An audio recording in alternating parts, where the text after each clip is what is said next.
Hey, good morning and welcome to Breakthrough Walls. I'm Ken Walls and I'm your host.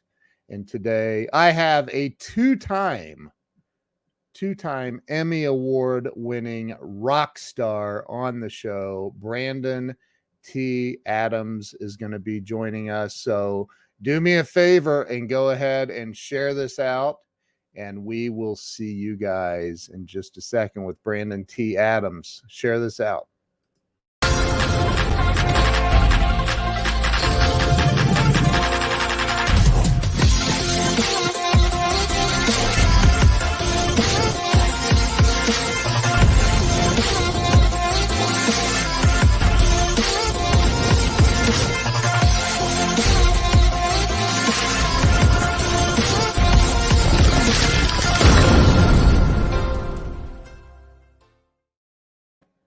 And we are back. Let me bring Brandon on.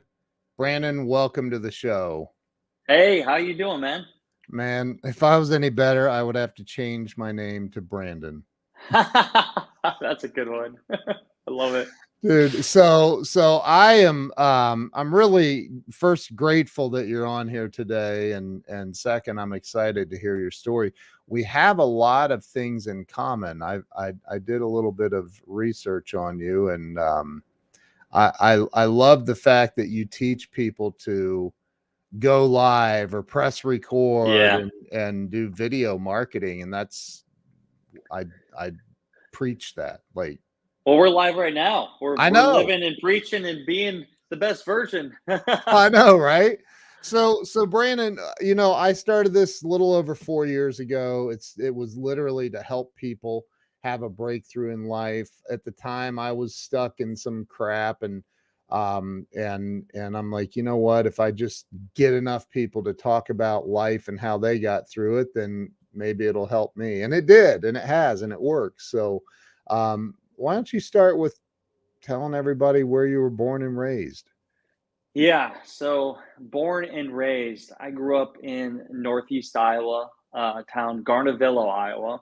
It's kind of like 700 people. Might have actually population went down a little bit since then, but it's a small town in Iowa. So I was surrounded by cornfields. Actually, I was just back a week ago and I run around the town. I was thinking about it. I've been running the same route for 20 years.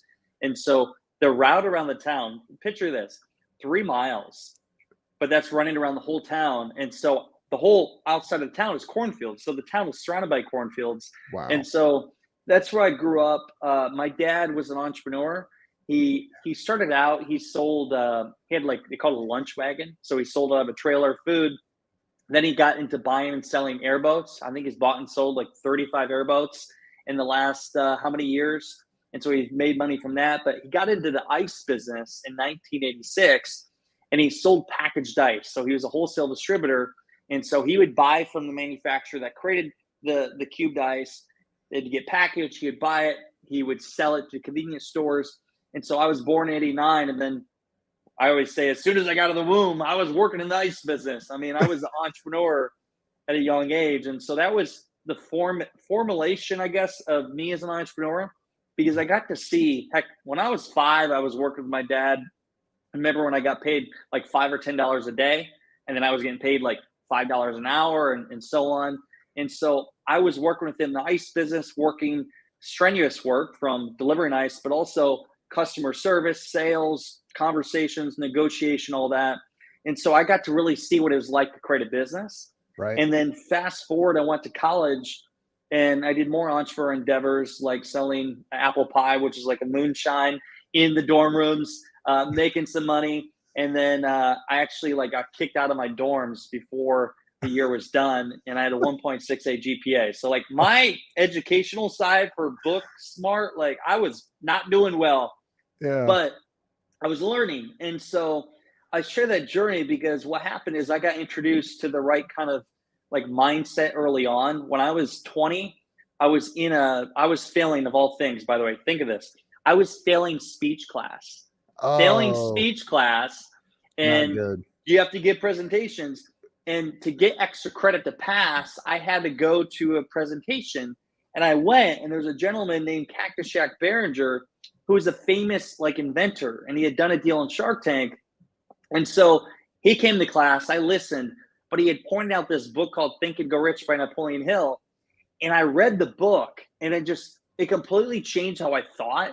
And it made me realize that I don't need, like, I could do beyond the ice business. I could really do whatever my mind's set to.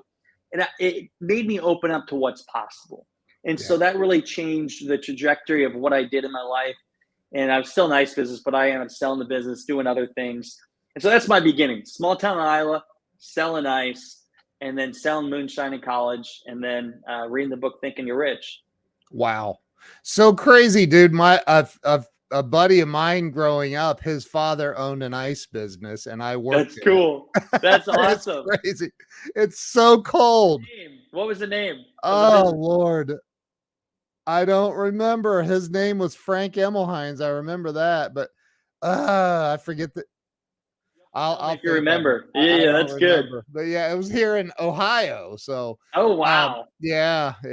It's crazy that you think like people can make money selling ice. You can, believe it or not. It's crazy. But lugging those bags of ice around and throwing them on that was anyway, a lot of work.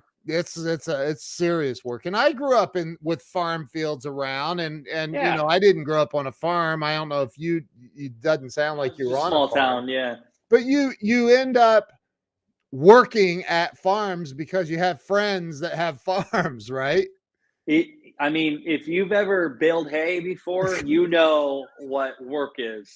Dude, I have said, I think every kid should come out of high school. First, they need to learn how to go door to door and sell stuff. But second, bale hay for a minute. Go bale hay for one summer, and it'll change your life. It will. Well, bale hay in the summer when it's 90 degrees and you got a t-shirt. I mean, don't wear a t-shirt, but like you get cut up, and it's real work. You end up with little slivers of hay in places you can't even imagine. Like your nose, like it's hay. Anyways. Yeah. Go experience it for yourself at least once. Yeah. I mean, but you know, it sucks. I mean, I'm just being real. It really does. But it teaches you a work ethic that is beyond what most people are even aware of. Yeah, it is. And I think that's, for me, we live in an online world now, and obviously people sell education, and people sell, there's all kinds of things in digital world that you literally got a phone and you're good to go. I'm grateful for understanding the strenuous work, brick and mortar work, working a business, trucks, employees, using my back, because it taught me a lot of things, and it made me realize what I didn't want to do for the rest of my life. And it got a different perspective on business that not everybody gets in this day and age. Yep. It's true. So did you graduate college? Did I miss that? I did. I somehow graduated my degree, business management, and a minor in entrepreneur studies. And here's the funny thing of it all, because my first semester, 1.68 GPA, almost dropped out. I did fight it through. I don't even know what my ending GPA was. It wasn't great, but I do remember getting out of college and then working. And then I knew I wanted to go back just to like take a couple of classes at college for marketing. I took graduate classes. I remember going and taking a marketing class in graduate. I was a little ignorant at the time. I went to the professor and said, just so you know, I want to take some things out of this. I'm paying for this out of my own pocket. I'm paying you. I'm not going to show up to every class. I want to learn a couple things here. And that's what it was. And I remember showing up to the exam, and I was never good at taking tests. I showed up and I said, you even want me to come? Because I'm going to fail. Like I didn't study, but I got what I needed out of this. Right. Showed up. I got halfway through and I'm like, screw this. Like I handed it in. The guy passed me with a C, but here's the best part.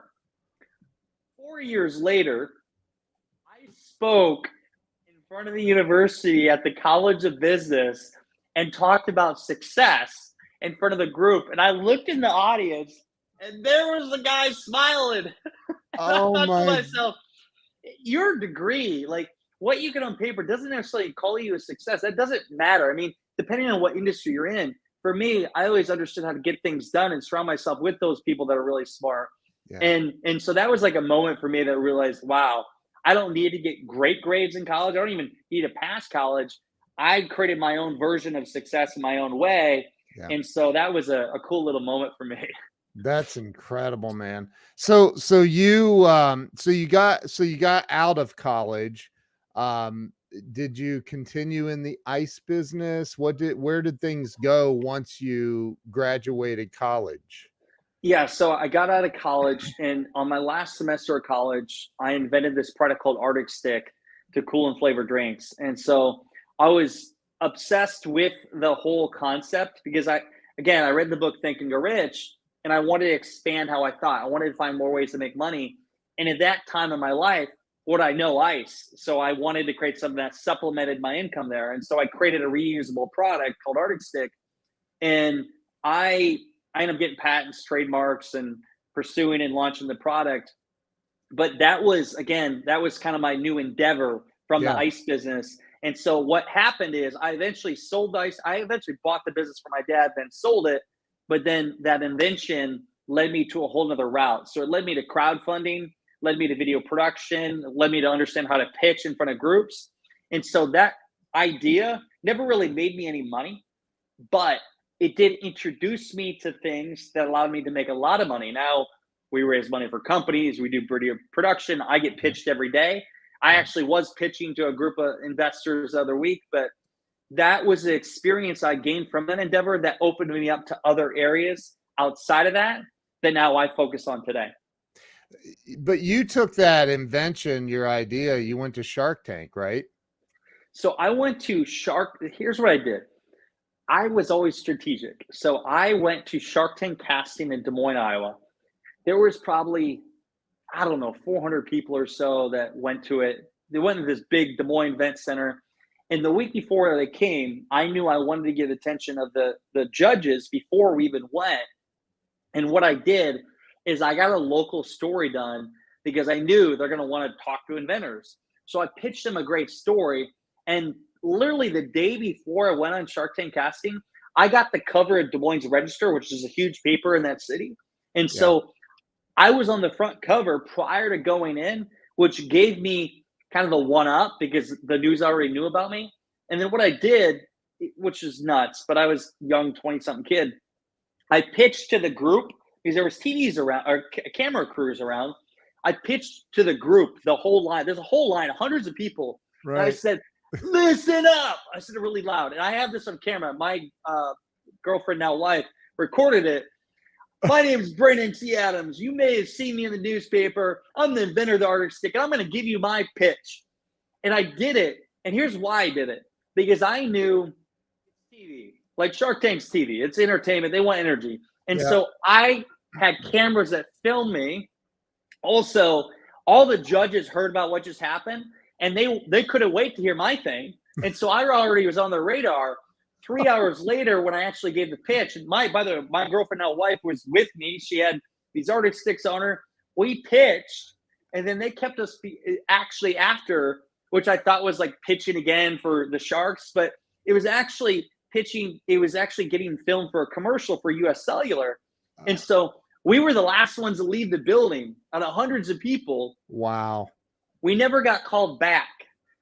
But it's funny because a few years later, I partnered with one of the original Sharks, and now we have investments, and that's why I live in Florida, is because he lives here. And so I ended up getting Kevin Harrington. So I ended up getting my deal with the Shark, but a way bigger deal. Like we've built massive wealth through our own ways outside the invention. But it's funny how things work full circle. That's insane, man. That is so awesome. How old were you when you were standing there pitching the whole other line of other pitchers? So this was 2014. Wow. So that was 8 years ago. So 32. I was 24 years old. 24. What in the world made you think I need to scream, "Hey, everybody"? when I was younger, I mean, I've always been motivated and I wanted to stand out. And I was always very like, I believed in myself and I Yeah. always believed where I was going. And sometimes I'd have last spur of moment things. And looking back, I'm like, that is crazy. But I always knew that it made me stand out. Yeah. And so doing those kind of things is what got people to know who I was. Yes. So, by the way, some people in the line like turned their head and were like, "What are you doing?" Like I looked at me like I was an idiot. And then some of those people were like, "That was the smartest thing you could have done." And then my wife was like, she didn't know what to think. But those are the things I did early on in my career that made me stand out, where people attracted to me Yeah. because I was always like spontaneous, entertaining, like energetic. Wow. And yeah, it was random, crazy, but it worked. So you knew intuitively, I've got to get attention, and that's amazing, man. That's amazing. I always knew it. I always knew if I wanted something, I had to get it. Nobody was going to do it for me. Mm, And early on in my career, I've always talked about this. It may have came off as ignorance or cockiness, but really, it was just me being confident in myself because I had to do that in order for me to actually believe what I could do. yep. Because people see that and they draw to that. And I've learned to tone off like that little craziness and be more. I also achieved more success and don't need to prove as much, but Right. it Right. was a start of my career that really made me into who I am. What about the moments? Because I know it wasn't all rainbows and No, no, unicorns. no. What about the moments where you didn't believe in yourself? Like you thought, oh God, we're not getting through this one. Have you ever Yeah, had that?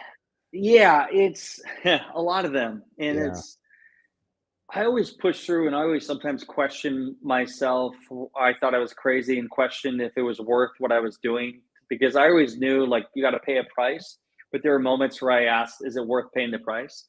Mm, And whether it's a financial situation, to money, or everybody was against you, or maybe something totally goes wrong yeah. in a way that you did not see the curveball coming. And so, for me, what was important for me to push through was being around the right people that gave me, and it was more difficult at the beginning because I didn't have the mentors I have today. But it was like the self motivation. So little things I did, I always worked out in the morning to like, for me, that was Yeah. like to conquer the day. Also, I would feed my mind with self development. And then I would do mantras. I still do in the morning. I would speak in the mirror and say who I was and what I was becoming. I had to do those things to like really prime myself to tackle that negative experience that was in front of me. Yep. And it was what it was. But I guess going back to the book Think and You're Rich, one takeaway I had and I always thought about was Napoleon Hill said, "Our greatest successes are just beyond our darkest times. Right. The brightest days are beyond our darkest nights." And what I found out is if you keep pushing forward, it's like the 3 feet from gold story. You might be 3 feet from gold. That was my mindset. So when I hit the biggest obstacles, I thought I may be one phone call away, one meeting, one conversation, one video, one experience away that could get me my breakthrough, which got my gold or my win. And Yeah. so having that mindset is what helps you push forward even through the dark times. And after you have been through enough storms and have got to their side and saw the gold, you know it's a part of the journey.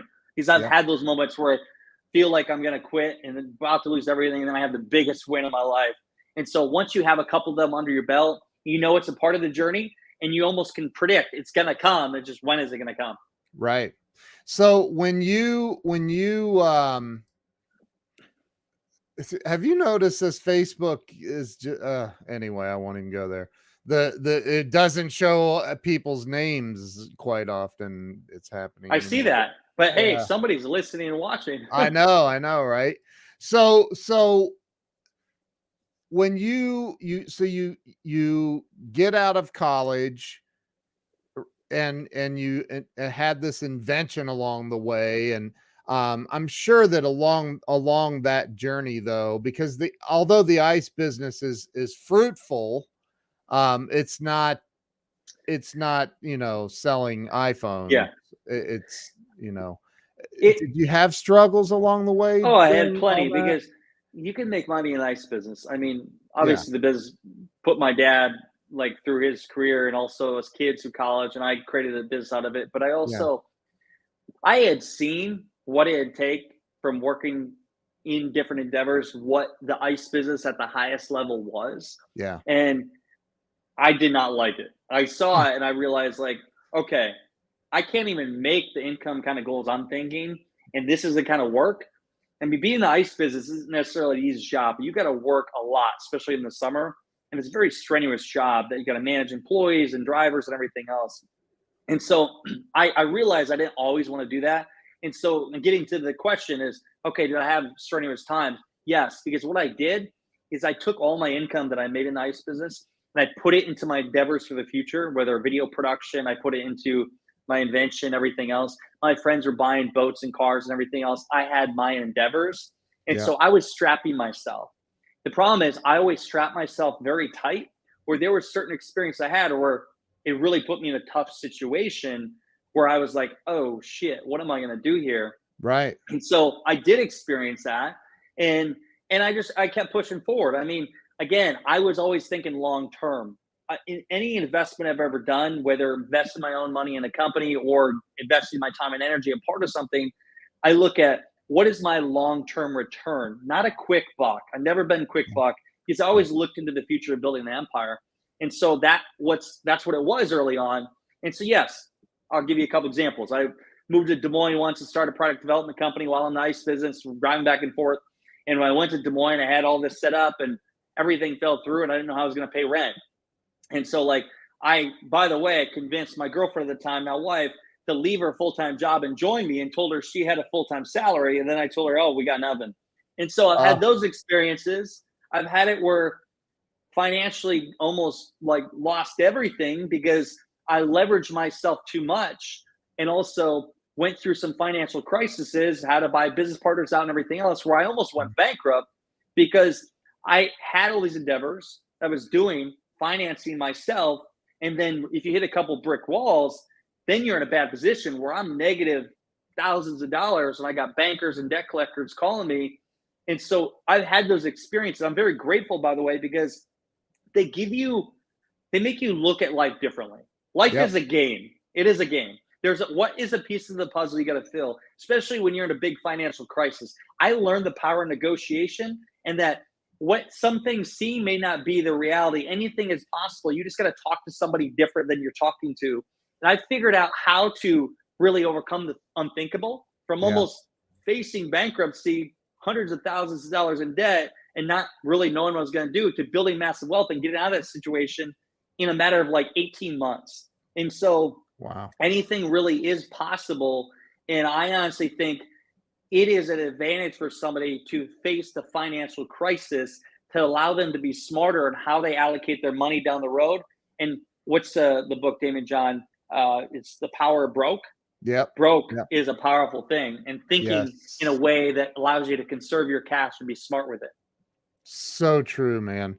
So as you were going through this and you had your invention, what was it called? The ice, what or Arctic stick. the Arctic stick. Sorry. Yeah. So you had that, you're doing all the stuff. Eventually you know, you mentioned that you partnered with Kevin Harrington. Yeah. Who were some of the big mentors back then that kind of, you Yeah. know, pushed you along? So my dad was my very first mentor and always Yeah. still is a mentor that I go to. And you Yeah. have mentors in different areas of your life. And he gave me perspective and things. And Cactus Jack Behringer, the guy that was the guy who did a deal with Kevin and Shark Tank, he was a mentor from the inventing space. But I also, in alongside, knew that he would get me to Kevin Harrington one day. And then he became a mentor. So Kevin became a great mentor. Another one was Jeff Hoffman, serial entrepreneur from Priceline.com, Yeah. became a mentor. And I have a few other mentors I've had over the years. And those people, what I did is I knew early on that I wanted to find people that had already achieved what I wanted to achieve. Right. And I wanted to find a way to help them, make them money, and get into business for them because they could help me get there quicker. And so those are some of those people. Yeah. Because you're talking entrepreneurs that have created billion-dollar companies and build massive wealth and fame, or whatever you call your version of success. Yeah. And so they allow me to think bigger. I mean, some of the things I do today, I would have never understood until I met the Kevin Harringtons of the world, because they were doing things that I didn't even know were possible. Like the kind of deals they were doing, I didn't know you could like do $1 million deals and all that kind of stuff until I Right. saw what the giants were doing. And then it became my norm. And I didn't see any difference. Some people think I'm crazy, but I would have thought I was crazy if I didn't know before then, right? You don't Right. know what you don't know. And the only way you can expand your mind is when you're around people that are doing things at the highest level in the field you want to be in. And so that's been my philosophy in life, finding those people that are doing it at the highest level, coming to them and not saying, will you be my mentor? Because everybody does that. Coming to them and either hiring them, paying for their time, or helping them achieve whatever their goal was. It could be they're launching a book. It could be they need a business deal done. Hey, maybe you're helping them with one of their endeavors. How can you come from a place of value, add massive value?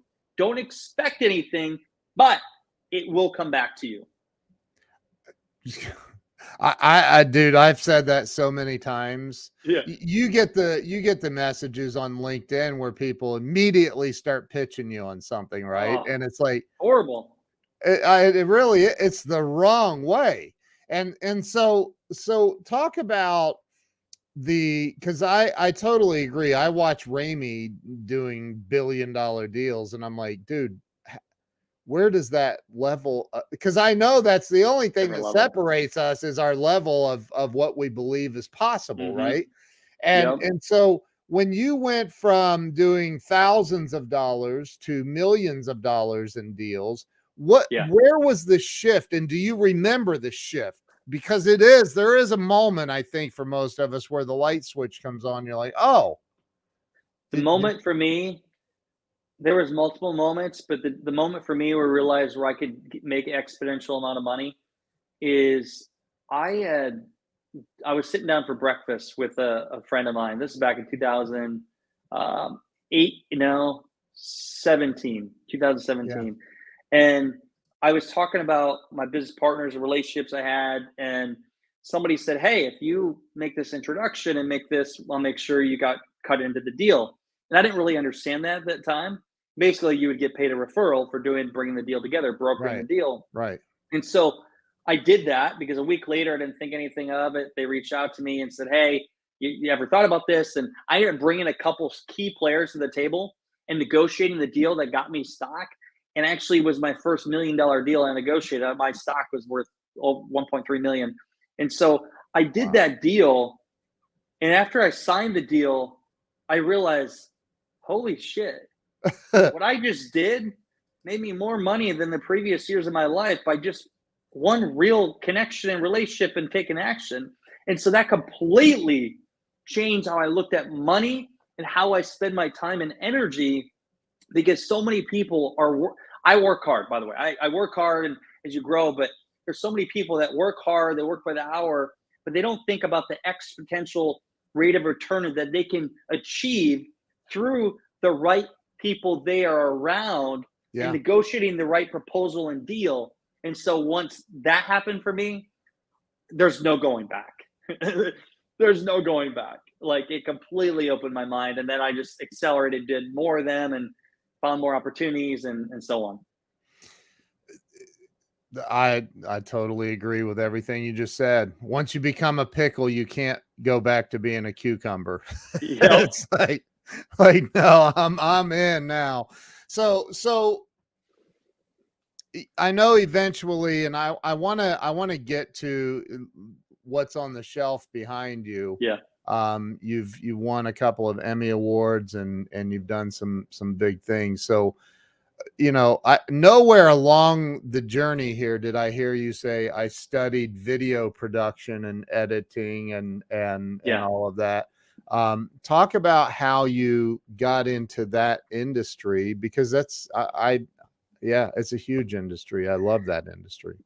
So in 2014, literally months before Shark Tank casting call and pitching for that group, I got into shooting more videos online, doing Facebook videos.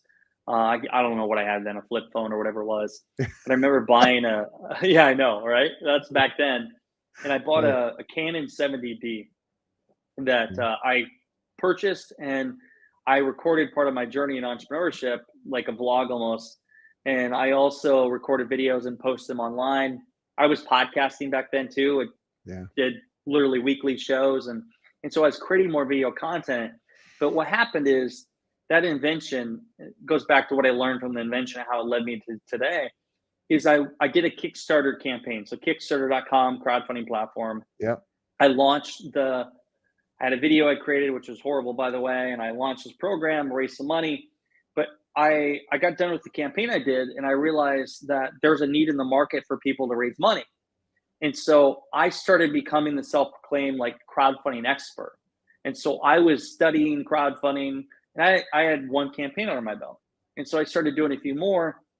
But I was also along that time, I was creating more of my own videos for my own brand, which I didn't even call it personal branding. It was more just marketing myself. Yeah. And so I did some modeling and acting. I was getting commercials. I made no money doing them, but I got experience. And Right. then where I had my first kind of real aha moment of what video could do is in 2015, I had the opportunity to work with a guy named John Lee Dumas, a podcaster. And John had come on my show, and then every show I always said, "Hey, here's who I am. Here's what I can do." And I said, "Hey, I'm a crowdfunding expert. I'd love to help you if you know anybody or yourself." And he said, "Well, I'm actually looking at doing a Kickstarter campaign for my book, The Freedom Journal. I saw what Seth Godin did, and it's a good marketing outlet." Yeah. Because John didn't need the money. He was always already a multimillionaire successful podcaster. Right. And Right. so I took on the project, and 6 months later we launched. And obviously he told stories through his podcast. We created video. I was more kind of the advisory side. I didn't shoot the video, but we did $500,000 in a month for a book. Made it the Wow. fifth largest campaign in history. Went on to do another book. I mean, did millions of dollars. One of the most successful campaigns in that category. And so I saw the power of what video production could do. And I saw the power of storytelling. So what I did is while I was doing crowdfunding, I doubled down on video production, and I created a company called Accelerate Media Group. So we were shooting commercials, promos, all this different stuff. And I was working nonstop, flying, everything. I was creating a mass amount of content, creating my own shows and stuff. But I really understood the power of video production. Where Yeah. my first like real call break came is because you know how to raise money. Everybody needs to raise money, right? Everybody needs Yeah. money. And Yep. so a guy named Greg Roulette came to me and he said, "Hey, I got a pilot run of this TV show called Ambitious Adventures. I shot a pilot. I want to create a whole season for it. Help me raise money through crowdfunding. I will make you my co-host and we'll go shoot the show." I said yes. 60 days later, the money was raised. We shot season one. The show got an Emmy nomination. We Entrepreneur Wow. Network, Amazon Prime, Facebook Watch, all these different deals. This is back at 6 years ago. And Wow. so I had my first break in TV. And so then I saw the power of what it did for my brand. And then I got really obsessed. And I created the show Live to Grind. I created the show Success in Your City. We did the Think and Go Rich movie. And then we won some Emmys. And then I really just kind of took it to another level. But I'll tell you what I did, Ken. I became so obsessed that every dollar I made went into it. I spent over $1 million of my own money. I was like completely insane obsessed. I knew I wanted to be the best. And what happened is, yes, I almost went bankrupt, but I didn't. But I really saw the power of what storytelling and video production can do for you if used right. And so I now know how to use that for the companies I'm a shareholder of, public companies, private companies. And Wow. then I have some clients that I advise and doing that at a high level because it's hard for them to see the return when they're in the spending mode. Here, now that I saw the return, I say, hey, this is a part of the journey. It'll work. You just got to keep sticking with it. And so that's how I got into video production. That's how it led me to the Emmys. And that's now what led me to where I'm at today. Wow. So John Lee Dumas is a friend of mine. He's been on the show, Yeah. and I bring him up often because people are like, "Well, how's your show do?" I'm like, "Well, sometimes it sucks during the live stream."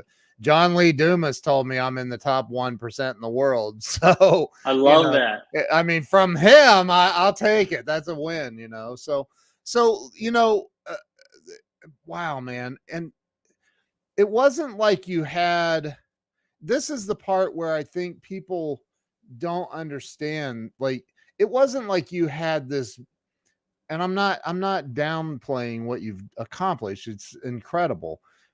But you didn't have any special, like, I can see the future. I have this No, crystal ball. You didn't have that. You just said, I'm just willing to risk it and let's go. it's the burn the ships, like burn the ships, don't look back. And I burned them, and I went like, I'm the definition of burn the ships and commit everything. And it's, by the way, not most people won't ever do it. And I can see why. And it takes, I got to be a little bit insane. But I will tell you now, on the other side, it was definitely worth it. And now I'm grateful to say I'm on their side. I get it. So let me ask you, and you did the Think and Grow Rich, and James referred you to me, which is incredible. What was your part in that with the Think and Grow Rich movie? Yeah, so 2016, I go by years because I just remember the timeline. 2016, I was in my backyard in Iowa. Back then I had a home in that small town, still nice business. Recorded a Facebook Live, and I had 8 viewers is all. But one of those viewers was a guy named, I'm not Sean. I'll think of it here in a second. But he was one of the producers of the film, and he reached out to me and said, "Hey, for one, I think you'd be a great person to be featured in the project because you're a huge Think and Go Rich fan and you've obsessed over it, obviously. But two, we're thinking on doing a crowdfunding campaign." It's Joel Franco. Joel Franco is who saw me. Okay. And so what happened is I got on a call with him. I said, I want to take this on. I want to help you guys. And that was in June. We launched a campaign in, I think it was September, October timeframe. And they had already raised money because John Shin was the initial guy that put the money up to start the project. They were like 30% in. And so I came in and I really got consumed. It just started with crowdfunding, but then I was on set for the interviews. I was there for the John Lee Dumas interview, the Joel Brown, the Jim Stovall. I was there on set as they did this. And so we did the Indiegogo campaign. It did 380 some thousand, I think it was. It was at the time the largest docudrama campaign in history for crowdfunding on Indiegogo. Wow. But it also led to more funding. So basically it was a group effort, but I helped fund about half of the film through what we did. And then I was a part of, we did the premiere. We sold out a theater. There was, I don't know how many hundreds of people in downtown LA live.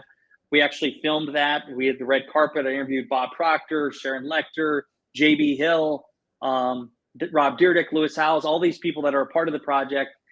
We were there for that, and then the distribution. So it's now in English, Spanish, Czech Republic.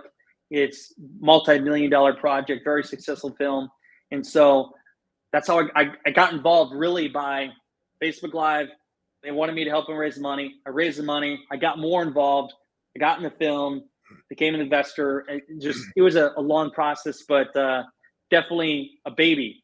We all had we're all part of the process. I mean, but the process took the book to the next level. I mean, 130 million copies are sold. We came together as a mastermind group and distributed the film to millions of people. And it take the book, now the film, to another level. And it's built more awareness to people of what's possible. I bought the movie. It was $97, I think, or $99. You bought the whole package in. Yep. You got the movie and the success kit. Yeah. Yeah. It's such a good, it's a great film. And I think, because I remember when I bought it, I was like, why am I paying $97 for a movie? That's insane. I know, right? But it was worth, it's worth every penny, right? So, and my wife is on here, and I this is so important. She says all you needed was 8 views, and dude, I say this all the time. I'm sure you do. You never know who's watching. You just don't. You don't Takes one know. view. One One view. view. And they may not even comment on your live stream. They probably won't. They'll learn. Right, right. So let me ask you. I ask this question on every show. Number one answer is fear, so you have to do better than that. But the question is, in your opinion, what do you think holds people back in life from two things? And these are related, I believe. Number one is financial success, real financial success, and two is freedom, happiness. I think they're related because I've been broke and homeless, and I've been wealthy, and wealthy's way better. Mm-hmm. It's the people they allow in their life. It is Yep. people allow the wrong people in their life and they allow them to stay. I mean, it's one thing to be around the right people, Yeah. but it's another thing too. You have to shut out certain people, and it's not an easy thing to do because there are friends you may have now that as you go to another stage of your life, you may no longer need. And that sounds kind of like ruthless, but they might not bring value to your life anymore or support what you're doing. Because as you become, let's say, more successful and whatever that is, some people don't like that. Some people are intimidated by that. So I think what holds people back, they don't know how to shut certain people out of their life and keep the good ones in. What would you and I agree with you. It's the most valuable lesson I think I learned from Grant Cardone is you gotta He probably knows that more than most people. Yeah. You gotta cut them out, right? So how do you, I mean, there are family members even sometimes that'll hold you back. How do you do it? What would you say to somebody? It's like, well, it's, a husband, a spouse, a wife, a parent, whatever, or just friends. How do you just sever, or do you sever? You just kind of distance. So every situation is different. I mean, for Yeah. family, maybe you limit the amount of time. I mean, if it's your close family, it's you just maybe you only see them during Christmas, right? And you learn to block out like their way of communication and Yeah. know that's just energy you don't need. Yeah. I mean, still love them. It doesn't mean you're with them all the time. Right. Friends could be a conversation, like conversation you have, like, hey, here's where I'm going, and I don't like how your energy. So that could be it. Or maybe you just don't really talk to them anymore and don't Yeah. spend any time on that relationship. Now, the significant other, they'll saying that your significant other will make you or break you, which is so true.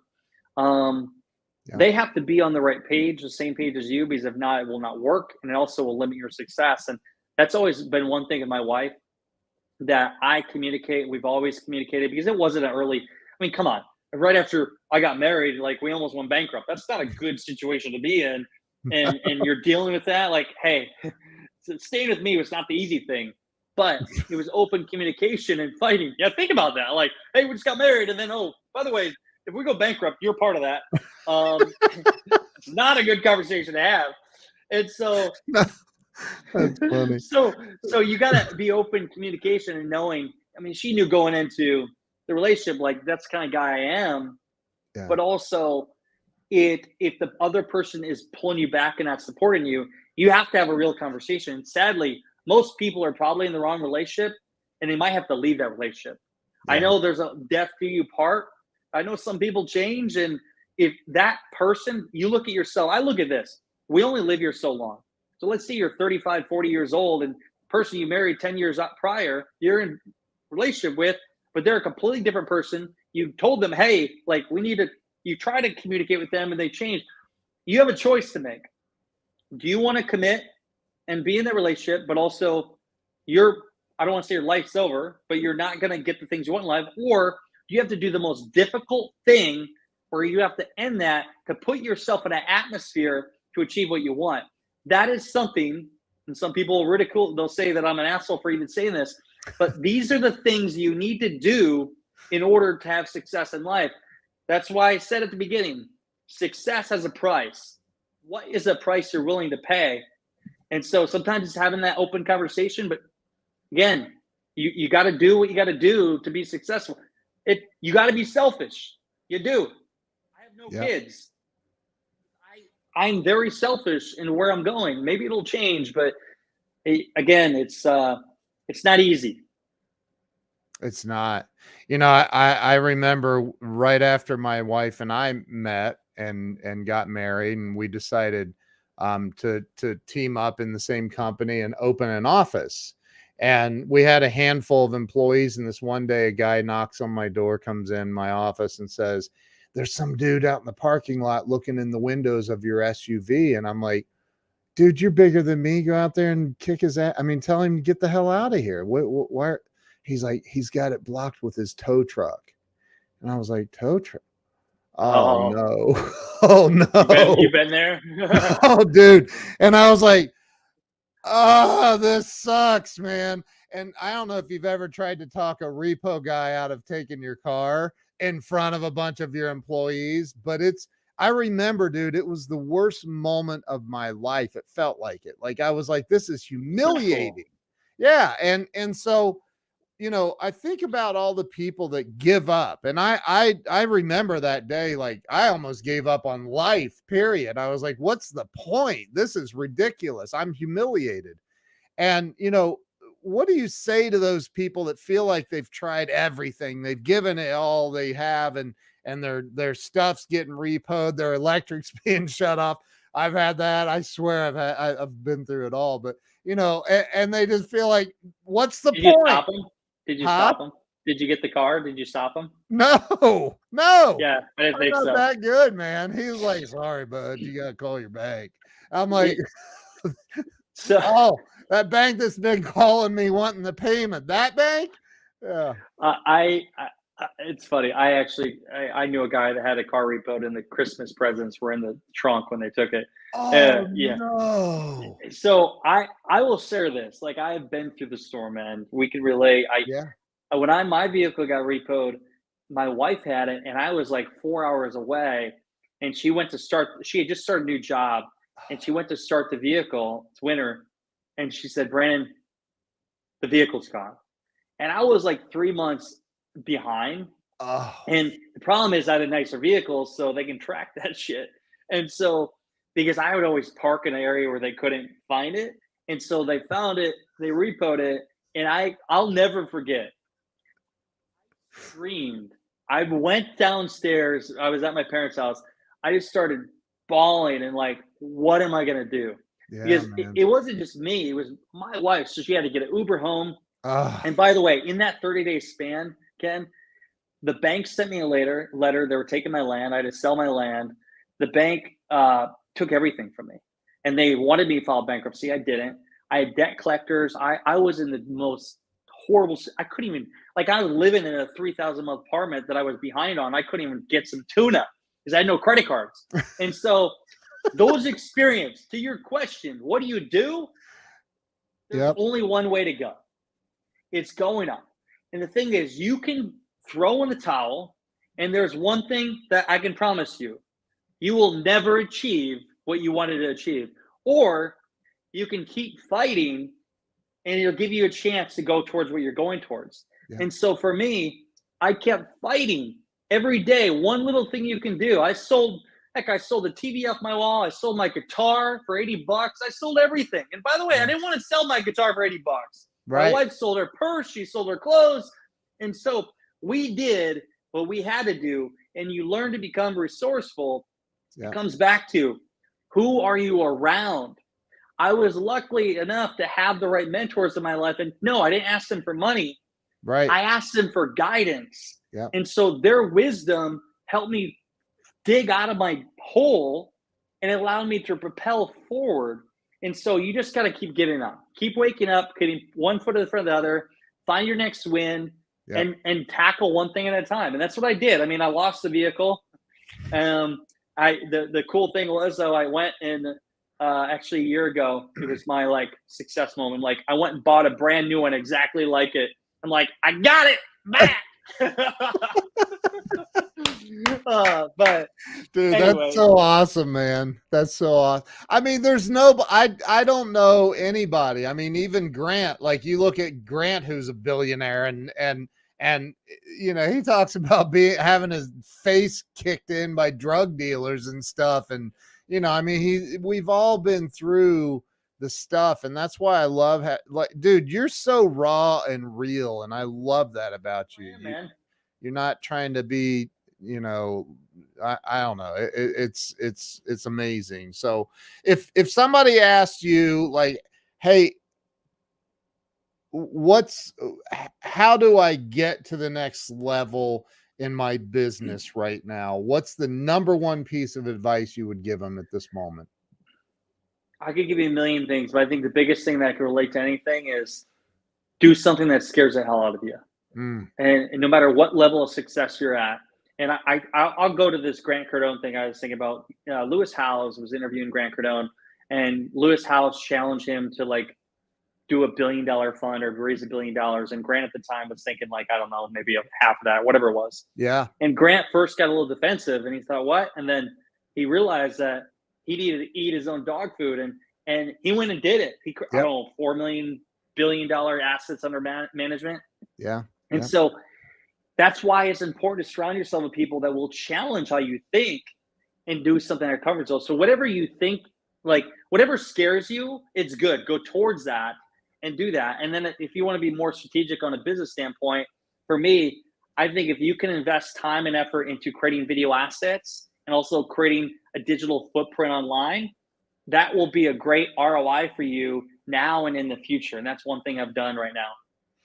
There are people, my wife is saying it, your story will help so many people. That's the thing I talk about too, man. Like people think that I remember Grant, because I was an Android guy. I wouldn't own an Apple product back in 2014. I was like, no, Steve Jobs sucks. And I don't know why I even thought that, but I remember Grant saying, you got to go live. You got to use Periscope. You got to do this thing. And I bought an iPhone just for that purpose.